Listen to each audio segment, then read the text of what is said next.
সাদপন্থীদেরকে একটি সন্ত্রাসী সংগঠন আখ্যায়িত করে তাদেরকে নিষিদ্ধের আমরা দাবি জানিয়েছি। আবারও খুবই খুবই ক্ষোভের সাথে দুঃখের সাথে বলবো যে আপনারা বারবার একই কথা বলছেন। মারামারি হলো কোথায়? রাতের অন্ধকারে ডাকাত দল এসে বাড়িতে হামলা চালিয়ে আপনার মানুষকে আহত করলো।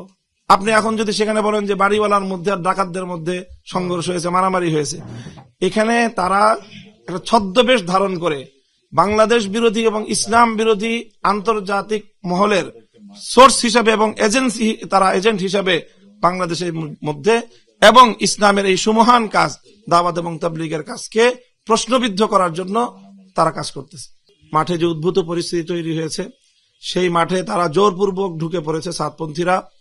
আইন শৃঙ্খলা রক্ষাকারী বাহিনী, সরকারের সিদ্ধান্ত সবকিছুকে চ্যালেঞ্জ জানিয়ে সবকিছুকে তারা ভায়োলেট করে তারা সেখানে জোরপূর্বক সন্ত্রাসী কায়দায় তারা সেখানে প্রবেশ করেছে। সেই মাঠ তারা ছেড়ে দিয়েছে এবং ইতিমধ্যে আইন শৃঙ্খলা রক্ষাকারী বাহিনীর পক্ষ থেকে সেখানে 144 ধারা জারি করা হয়েছে। তো আমরা মনে করি যে পরিস্থিতি নিয়ন্ত্রণের জন্য যে পদক্ষেপ নিয়েছে, আমরা সেই পদক্ষেপের সাথে আমরা তাদেরকে সহযোগিতা করার আশ্বাস দিয়েছি।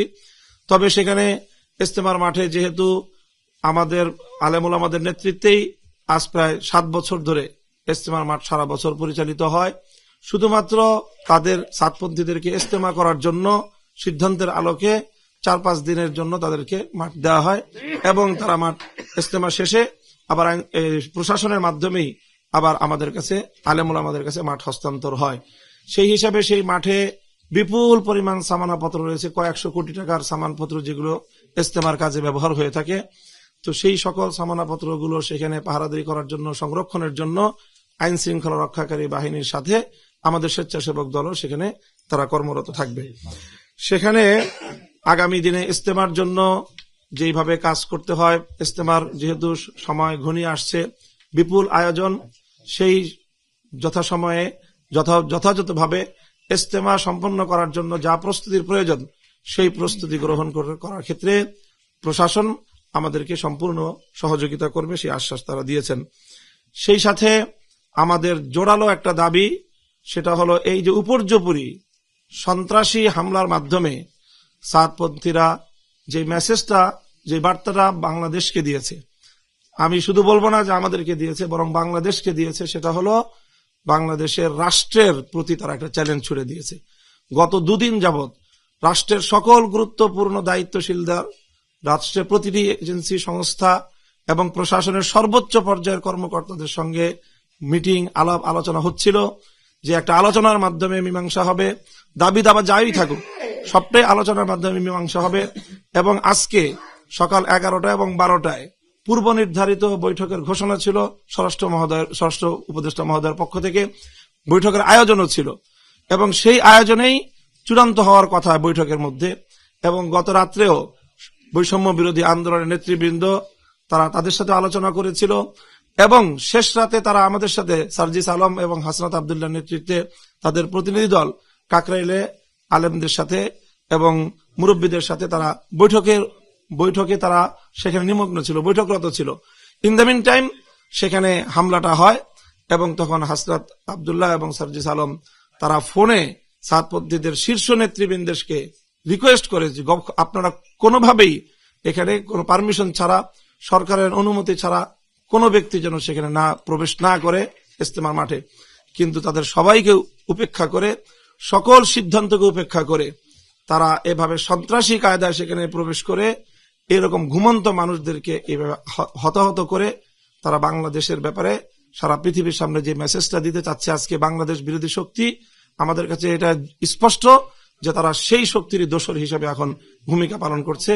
কাজেই এই অপশক্তিকে প্রতিহত করা আমরা মনে করি যে শুধুমাত্র আলেমুল আমাদের কাজ নয়, এটি বাংলাদেশের রাষ্ট্র এবং প্রশাসনেরও কাজ।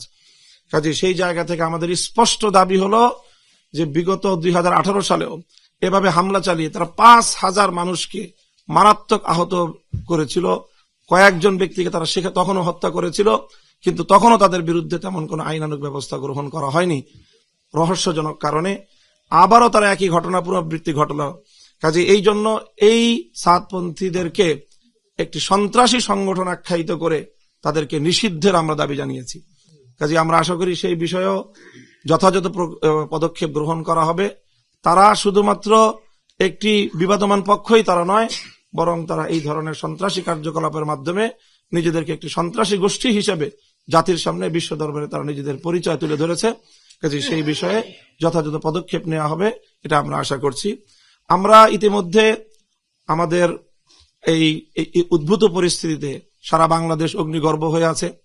প্রতিটি জেলায় জেলায়, প্রতিটি থানায় থানায় সকল ছাত্ররা তারা উত্তেজনার চরম পর্যায়ে রয়েছে।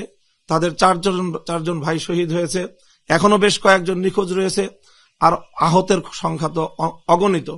এই পরিস্থিতিতে অগ্নিগর্ভ এই বাংলাদেশকে এবং সকল আমাদের অনুসারী যারা রয়েছে ধর্মপ্রাণ মুসলমানদেরকে, ছাত্র জনতাকে শান্ত করার জন্য আমরা কর্মসূচি ঘোষণা করেছিলাম যে আগামীকাল দুপুরে টঙ্গী ইজতেমা ময়দান অভিমুখে দেশব্যাপী সারা দেশ থেকে লং মার্চ হবে।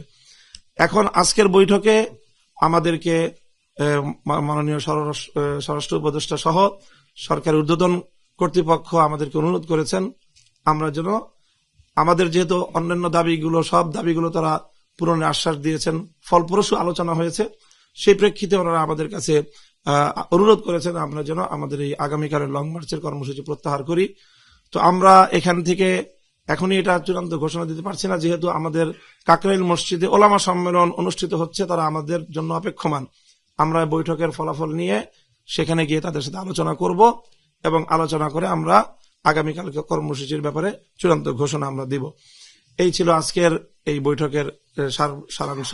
তো আমরা আশা করি যে আমরা যেভাবে শান্তিপূর্ণভাবে দেশের শান্তি শৃঙ্খলা এবং সার্বিক দেশ বিরোধী সকল ষড়যন্ত্রের মোকাবেলায় ঐক্যবদ্ধভাবে আমরা কাজ করে যাচ্ছি, আমরা বর্তমান অন্তর্বর্তীকালীন সরকারকে এবং আগস্ট বিপ্লবের পরবর্তী বাংলাদেশকে আমরা যে কোনো মূল্যে এতে যে কোনো ধরনের বিশৃঙ্খলা সৃষ্টির অপতৎপরতার বিরুদ্ধে সরকারের সাথে আমরা কাঁধে কাঁধ মিলিয়ে কাজ করে যাব এবং বাংলাদেশের বিরুদ্ধে যে কোনো ষড়যন্ত্র মোকাবেলায় আমরা বদ্ধপরিকর।